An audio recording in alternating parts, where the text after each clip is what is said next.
Selamat malam dan selamat bertemu kembali dalam Renungan Malam God's Amazing Grace atau Kasih Karunia Allah yang Mengagumkan oleh Ellen G. White, tanggal 11 Juni 2026. Mari kita berdoa. Bapa kami yang di sorga, Allah pencipta langit dan bumi, laut beserta segala isinya. Satu-satunya Allah yang benar, yang kami sembah selalu melalui anak-Mu Yesus Kristus. Kami bersyukur dan berterima kasih oleh sebab penyertaan dan perlindungan Bapa sepanjang hari dalam seluruh aktivitas dan pekerjaan kami. Pada malam ini, kami akan mendengarkan firman-Mu. Mohon karuniakan Roh Yesus Kristus dalam hati kami, sehingga kami dapat menghidupkan firman yang kami pelajari dan dengarkan. Besertalah dengan kami sepanjang malam ini, ya Bapa. Kami persembahkan doa ini di dalam nama Yesus Kristus, yang adalah Tuhan dan Juru Selamat kami. Amin. Renungan malam ini akan dibacakan oleh Ibu Grace Silitonga. Kepada Ibu Grace, kami persilahkan. Terima kasih. Selamat malam saudara-saudari. Renungan malam kita pada hari ini, tanggal 11 Juni, berjudul Ditinggalkan oleh Bapaknya. Ayatnya dalam Matius 27 ayat 46. Allahku, Allahku, mengapa engkau meninggalkan aku? Dia, yaitu Yesus, dihianati dengan sebuah ciuman ke dalam tangan musuh-musuhnya dan dibawa dengan tergesa-gesa ke ruang pengadilan duniawi. Bala tentara malaikat menyaksikan dengan heran dan sedih. Dia yang telah menjadi yang maha mulia di sorga dan yang telah mengenakan mahkota kemuliaan, kini mengenakan mahkota duri. Seorang korban yang berdarah-darah akibat kemarahan gerombolan yang mengamuk, dipicu menjadi kegilaan yang tidak waras oleh murka setan. Lihatlah sang penderita yang sabar. Di atas kepalanya adalah mahkota berduri. Darah kehidupannya mengalir dari setiap pembuluh yang terluka. Lihatlah penindas dan yang tertindas. Suatu kerumunan besar mengelilingi juru selamat dunia. Ejekan dan olok-olok bercampur dengan sumpah serapah, penghujatan yang kasar. Kristus, anak Allah yang berharga, dibawa keluar dan salib diletakkan di atas bahunya. Dikerumuni oleh kerumunan besar musuh-musuh yang pahit dan penonton-penonton yang tidak berperasaan, dia dibawa pergi menuju penyaliban. Dia dipaku pada salib dan tergantung di antara langit dan bumi. Sang penebus yang mulia dari dunia yang terhilang sedang menderita hukuman atas pelanggaran manusia terhadap hukum Bapa. Dia akan menebus umatnya dengan darahnya sendiri. Oh, adakah penderitaan dan kesedihan seperti yang ditanggung oleh Juru Selamat yang sedang sekarat itu? Adalah kesadaran akan ketidaksenangan Bapaknya yang membuat cawanya begitu pahit. Bukan penderitaan jasmani yang begitu cepat mengakhiri kehidupan Kristus di atas salib. Adalah beban yang menghancurkan dari dosa-dosa dunia dan kesadaran akan murka Bapaknya. Pencobaan yang dahsyat bahwa Bapaknya sendiri telah meninggalkan dia selamanya menyebabkan seruan yang menusuk itu dari salib. Allahku, Allahku, mengapa engkau meninggalkan aku? Dalam penderitaan kematiannya, ketika dia menyerahkan kehidupannya yang berharga, dia hanya dengan iman harus percaya kepada dia yang selalu menjadi sukacitanya untuk dituruti. Ditolak bahkan pengharapan yang cerah dan keyakinan dalam kemenangan yang akan menjadi miliknya di masa depan, dia berseru dengan suara nyaring, "Ya Bapa, ke dalam tangan-Mu kuserahkan nyawaku." Lukas 23 ayat 46. Dia mengenal karakter Bapaknya. Dengan keadilannya, belas kasihannya, dan kasihnya yang besar, dan dalam penyerahan, dia menjatuhkan diri ke dalam tangannya. Demikian bacaan renungan malam kita pada malam hari ini. Terima kasih, Tuhan Yesus memberkati. Terima kasih atas penata layanan Ibu Grace. Tuhan Yesus memberkati. Saudara-saudari dalam Yesus Kristus.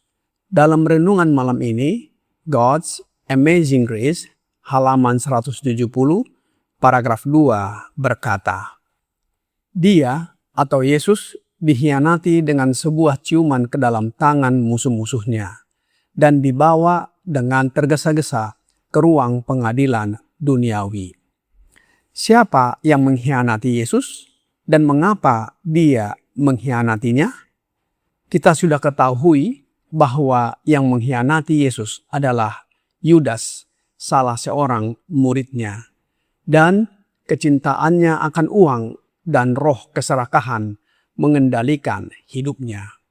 Roh nubuat di dalam The Desire of Ages, halaman 716, paragraf 3 berkata, Dengan sendirinya, Yudas mempunyai kelobaan yang besar akan uang, tetapi ia tidak selamanya cukup bejat untuk melakukan suatu perbuatan seperti ini.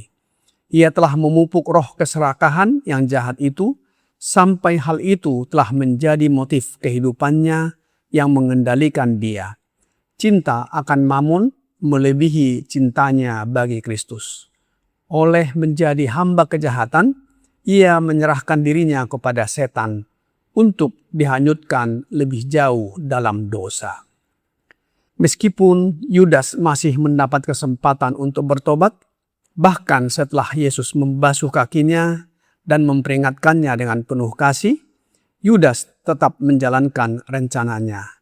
Ia mengira penangkapan Yesus akan memaksanya menyatakan kuasa sebagai Mesias dan mendirikan kerajaannya, sehingga Yudas sendiri akan memperoleh keuntungan dan kehormatan. Namun, ketika melihat Yesus benar-benar ditangkap dan dihukum mati dengan disalibkan, Yudas diliputi rasa bersalah yang mendalam.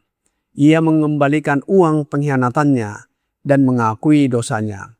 Tetapi penyesalannya tidak membawanya kepada pertobatan sejati. Dalam keputusasaan, ia mengakhiri hidupnya sendiri. Kisah Yudas ini menjadi pelajaran dan peringatan yang sangat penting kepada kita, bahwa dosa yang terus dipelihara dapat mengeraskan hati dan membawa seseorang menjauh dari Tuhan Yesus, meskipun ia pernah sangat dekat dengannya. Dalam renungan malam ini, menggambarkan penderitaan Yesus sejak pengkhianatan Yudas, pengadilan yang tidak adil, penghinaan, penyiksaan, hingga penyaliban di salib sebagai korban penebusan bagi umat manusia.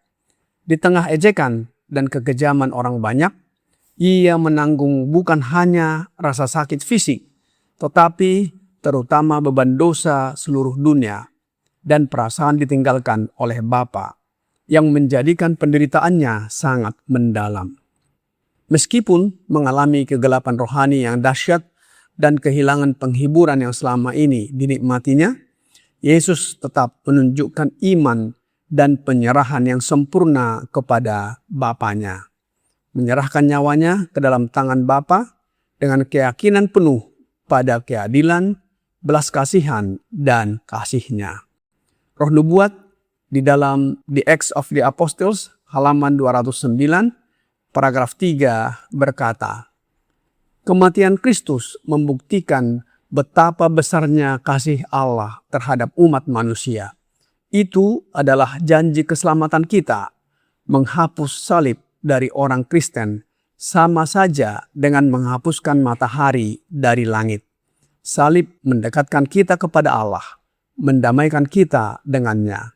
Dengan belas kasihan, kasih seorang ayah yang tiada henti, Yehova memandang penderitaan yang dialami anaknya demi menyelamatkan umat manusia dari kematian kekal dan menerima kita di dalam yang terkasih. Dalam rencana keselamatan yang telah ditetapkan oleh Allah Bapa dan anaknya, kematian Yesus di kayu salib menjadi sarana yang ditetapkan untuk mendamaikan manusia dengan Allah dan membuka jalan bagi penebusan dosa. Dosa yang telah memisahkan manusia darinya diatasi melalui pengorbanan Kristus, sehingga hubungan dengan Bapa dipulihkan kembali. Salib menjadi tanda kasih Allah yang terbesar karena demi keselamatan umat manusia. Pada saat penyaliban, Yesus mengalami penderitaan yang belum pernah dialami manusia manapun. Seruannya di atas salib mengungkapkan kedalaman penderitaan yang ia tanggung demi keselamatan umat manusia. Yesus berseru sebagaimana di dalam ayat inti renungan malam ini, Matius 27 ayat 46. Allahku, Allahku, mengapa engkau meninggalkan aku? Inilah saat yang paling menyakitkan dalam pengalaman Kristus. Ia yang sejak kekekalan hidup dalam persekutuan sempurna dengan Bapa, kini merasakan akibat dosa manusia. Seruannya bukanlah tanda kekalahan, melainkan bukti bahwa ia benar-benar menanggung hukuman dosa demi keselamatan kita. Apakah Yesus ditinggalkan Bapanya?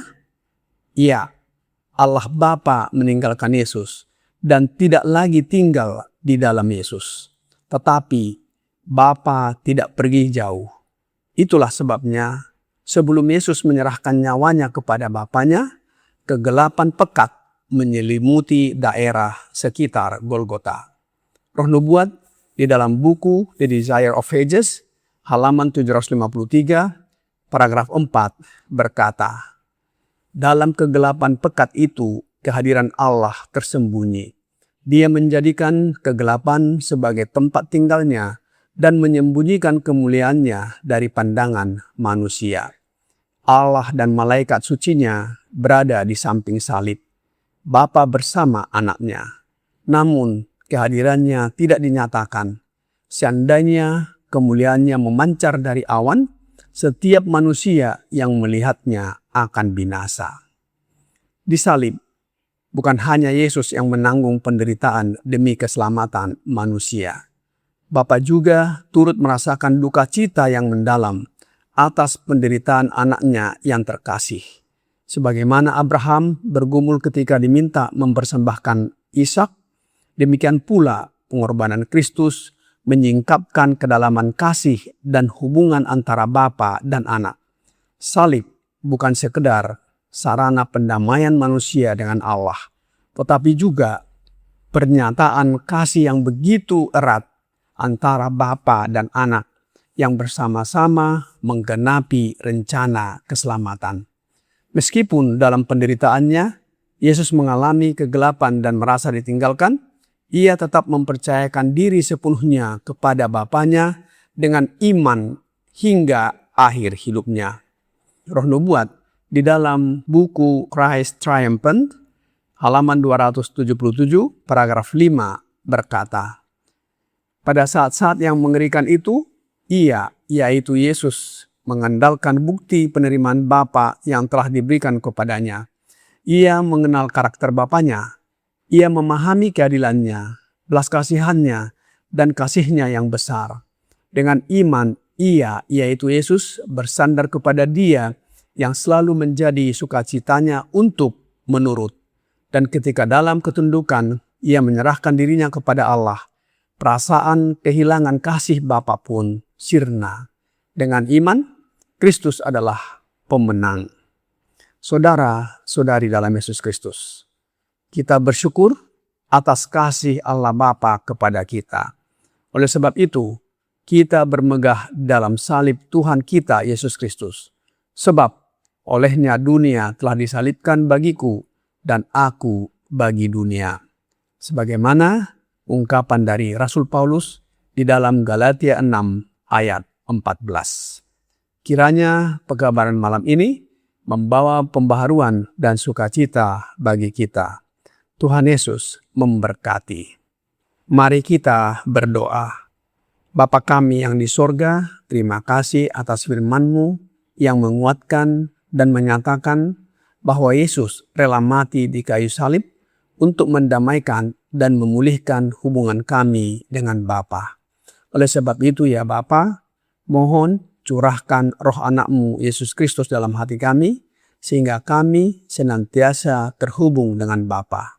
Hidup dan karakter kami diubahkan menjadi serupa dengan hidup dan karakter Yesus.